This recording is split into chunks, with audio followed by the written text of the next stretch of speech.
পরশু থেকে যদি আমাদেরকে গেট বন্ধ করে দেয় আর আমাদেরকে বেতন দেবে, এটার গ্যারান্টি কি?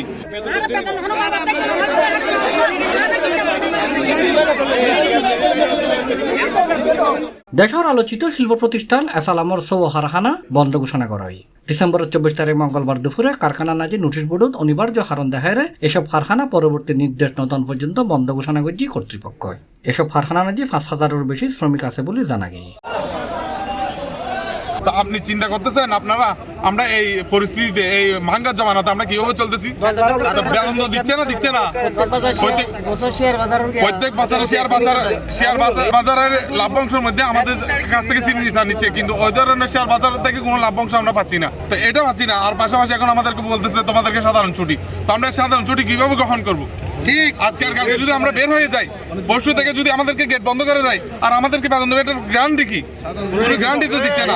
আমাদের দাবি হচ্ছে যে আমাদেরকে লিখিত তাহলে আমরা এই ছুটি মেনে নিতে রাজি আছি, আর না হলে আমরা এই আন্দোলন চলবে, আমরা এটা মেনে নিব না। কারখানা সূত্র জানা গেছে দেশের পরিস্থিতি এবং মালিক পক্ষের নানান সমস্যার কারণে 5 আগস্টের পরতুন দেশের বৃহত্তম শিল্প গ্রুপ এসালামত অস্থিরতা সৃষ্টি হয়। মঙ্গলবার দুপুরে চট্টগ্রামের কর্ণফুলী কালারফুল এলাকাতে অবস্থিত S Alam cold roll steels limited, S Alam cold roll steels লিন অফ, এসালাম পাওয়ার জেনারেশন লিমিটেড, মজ্জারটেক এলাকার infinity CR strip industry limited, Charpatharghat এলাকাত S Alam refined sugar industry limited ও বাঁশখালীর গন্ডামার এলাকাত এসালাম পাওয়ার প্ল্যান্ট লিমিটেড কারখানা অনিবার্য কারণবশত 25 ডিসেম্বর পরবর্তী নির্দেশ নতুন পর্যন্ত বন্ধ ঘোষণা করা হয়। একটা নোটিশ আসছে যে অনাকাঙ্ক্ষিত নোটিশ, যে অনির্দিষ্টকালের জন্য আমাদের ফ্যাক্টরিটা বন্ধ ঘোষণা করা হচ্ছে।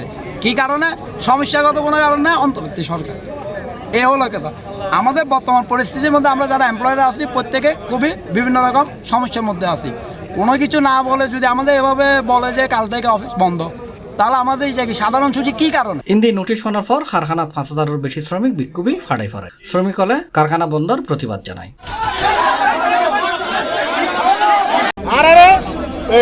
ডিউটি আর রানিং টাইপ আর ফিঙ্গার দিয়ে ফিঙ্গার দিয়ে যাবো আর যাইবো বাজাইও আর ছাত্র আগের মতো অবশ্যই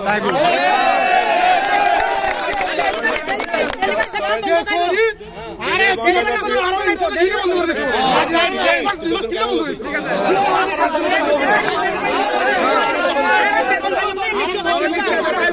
সবাই এখানে আমরা এসালামের চাকরি করতেছি।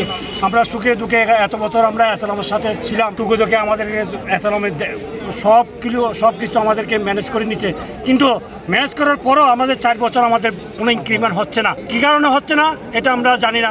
সারা বছর প্রোটেকশন চলতেছে, সারা বছর সব কিছু চলতেছে, তারপরেও আমাদেরকে এই 4 বছর ইনক্রিমেন্ট দিচ্ছে না।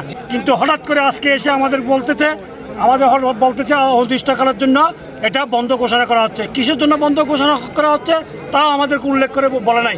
মিডিয়ার মাধ্যমে আমি বলতে চাই, আমাদের এই সুরাহাটা যাতে সুন্দরভাবে হোক, সবার মতামত নিয়ে আমরা আজকে 5টার মধ্যে আজকে জিএম স্যারের কাছে এবং হেড অফিসের কাছে জানতে চাইবো কী জন্য আমাদেরকে বন্ধ দিচ্ছে এবং আমাদের বেতন চালাবে কিনা, নির্দিষ্ট সময়ে আমাদের বেতন দিবে কিনা।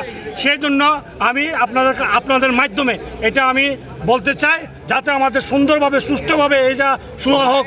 সবার কাছে আমি এটা দোয়া কামনা করছি। মানে জানুয়ারিতে এগ্রিমেন্ট দেওয়ার কথা ছিল, এই অবস্থায় বলতেছে আমাদের সবাইকে আউট করে দেওয়ার জন্য, অনির্দিষ্টকালের জন্য ছুটি ঘোষণা করতেছে। আমাদের 3 মাসে 13 দিনের একটা রুলস আছে, ওটা দিচ্ছে না। আমরা বিগত যে 5 বছর চাকরি করছি, যে একটা থাকে বেনিফিট দেওয়ার কথা, ওটা দিচ্ছে না। সেজন্য আমরা মালিক পক্ষ থেকে করতেছি, আমাদের কি করার এখানে আসে নাই ওনারা আমাদের করার জন্য। না কোনো কারণ স্যারে আমাদের বলতেছে, মানে আজকে দুপুরে নামাজের পর বলতেছে এখানে, মানে নিউজ শুনতেছি সবার কাছ থেকে, মানে এখানে বন্ধ করে দিবে। এটা বক্তব্য রাখি production manager Nazimuddin, operator Ashok Barua, সহকারী production manager Mohammad Shahidullah, operator Imtiaz Uddin Emon সহ আরো বহুত কেউই। ওরা কথা বলছে যে তোমাদের বেতন ভাতা বোনাস যা যা আছে সমস্ত সুবিধা সব অপরিবর্তিত থাকবে, বেতনের টাইমে দিবে। এটা আপনারা রাজি আছেন কিনা এটা বলেন।